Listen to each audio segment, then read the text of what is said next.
মোদীকে তীব্র আক্রমণ তৃণমূলের, এক্সে তোপ তৃণমূল সাংসদ সাকেত গোখলের। ভোট চোর পরিযায়ী পাখি, মোদী বাংলায় আসছেন, নির্বাচনের আগে তিনি আসেন, সরকারি অনুষ্ঠানকে ব্যবহার করেন তার দলের প্রচারে। বিভিন্ন কেন্দ্রীয় প্রকল্পে বাংলার পাওনা 1.8 লক্ষ কোটি টাকা। বিজেপি শাসিত রাজ্যে বাংলা বললে বাংলাদেশি বলা হচ্ছে কেন? বাংলাকে কেন দিল্লি পুলিশ বাংলাদেশি ভাষা বলছে? মোদী ও কমিশন ভোট চুরি করেছে প্রথম বলেন মমতা। ফেব্রুয়ারি মাসে প্রথম উল্লেখ করেন মমতা। এসআইআর এ পিছনের দরজা দিয়ে এনআরসি করা হচ্ছে।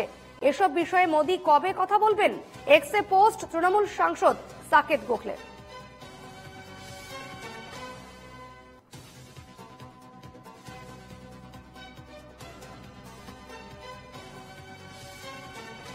এই মুহূর্তে আমার সঙ্গে টেলিফোনে রয়েছেন প্রতিনিধি রণজয় মুখোপাধ্যায়।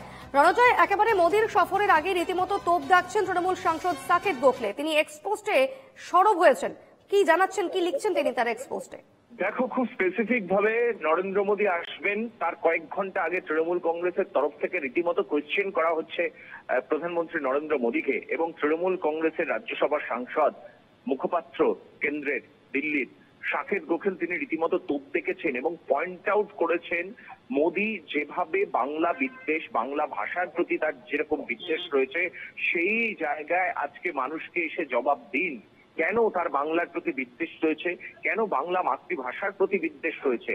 এবং সেই জায়গা থেকে আজকে দিকে দিকে পরিযায়ী শ্রমিক যারা বাংলায় কথা বলেন তাদেরকে হেনস্থা করা হচ্ছে, বাংলাদেশি বলে দাগিয়ে দেওয়া হচ্ছে। আপনার ভূমিকা কি? আপনার কেন্দ্র সরকারের ভূমিকা কি? কেন এগুলো হচ্ছে? প্রায় 2 লক্ষ কোটি টাকার মতো কেন্দ্রের থেকে পাওনা রাজ্যের, সেই জায়গায় কেন বিমাতৃসুলভ আচরণ করছে কেন্দ্র সরকার? এই জবাব আজকে আপনি এসে দিন। যদি বাংলার মানুষের প্রতি আপনার শ্রদ্ধা থাকে, ন্যূনতম শ্রদ্ধা থাকে, সম্মান দেন বাংলাকে এবং বাংলার মানুষকে, তাহলে এই প্রশ্নগুলো প্রধানমন্ত্রী আসবার কয়েক ঘন্টা আগেই কিন্তু তৃণমূল কংগ্রেসের তরফ থেকে জাতীয় মুখপাত্র এবং রাজ্যসভার সাংসদ সাকেত গোখেল তিনি সামনে এনেছেন। তুমি জানো যে এর আগে অভিষেক বন্দ্যোপাধ্যায় যখন প্রধানমন্ত্রী তিনি এসেছিলেন, এই রাজ্যে এসেছিলেন, তার আগে 5টি প্রশ্ন করেছিলেন এবং সেই প্রশ্নগুলো ছিল পেহেলগাঁও অ্যাটাক নিয়ে। পেহেলগাঁও নিয়ে কেন জবাব দিচ্ছে না কেন্দ্র? সেই প্রশ্নগুলোরও কিন্তু কেন্দ্রীয় সরকারের তরফ থেকে প্রধানমন্ত্রী বা স্বরাষ্ট্রমন্ত্রীর তরফ থেকে কোন রকম জবাব দেওয়া হয়নি।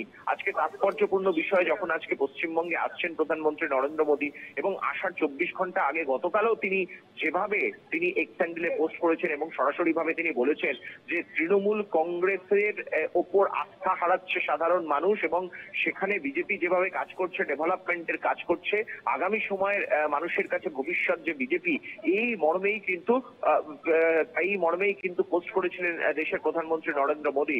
এবং ঠিক তার আগে, তার আসার কয়েক ঘন্টা আগে তৃণমূল কংগ্রেসের তরফ থেকে রীতিমতো প্রশ্ন বাণ ছুড়ে দেওয়া হলো, যেখানে কেন্দ্রীয় বরাদ্দ, কেন্দ্রীয় বঞ্চনা থেকে, পরিযায়ী শ্রমিক হেনস্থা থেকে শুরু করে বাংলা ভাষার প্রতি অপমান, বাংলার যে জাতীয়তাবাদ তার প্রতি অপমান, এবং যে ভাষায় জাতীয় সঙ্গীত লেখা হয়েছে সেই ভাষাকেও অপমান করা হচ্ছে। এবং কেন্দ্রীয় সরকার সম্পূর্ণ নীরব, প্রধানমন্ত্রী সম্পূর্ণ নীরব। কেন এই নীরবতা? আজকে বাংলায় এসে বাংলার মানুষকে এই জবাব দিন প্রধানমন্ত্রী নরেন্দ্র মোদী। এই মর্মেই কিন্তু প্রধানমন্ত্রী আসার কয়েক ঘন্টা আগে প্রশ্নমালা সাজিয়ে রীতিমতো তোপ দেখেছেন তৃণমূল কংগ্রেসের রাজ্যসভার সাংসদ সাকেত গোখেল। প্রধানমন্ত্রী এই উত্তরগুলো বাংলায় এসে কি তিনি দেবেন? প্রশ্ন তৃণমূল কংগ্রেসের।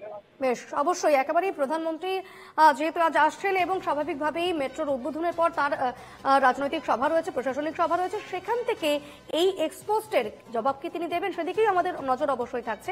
আপাতত ধন্যবাদ রণজয়।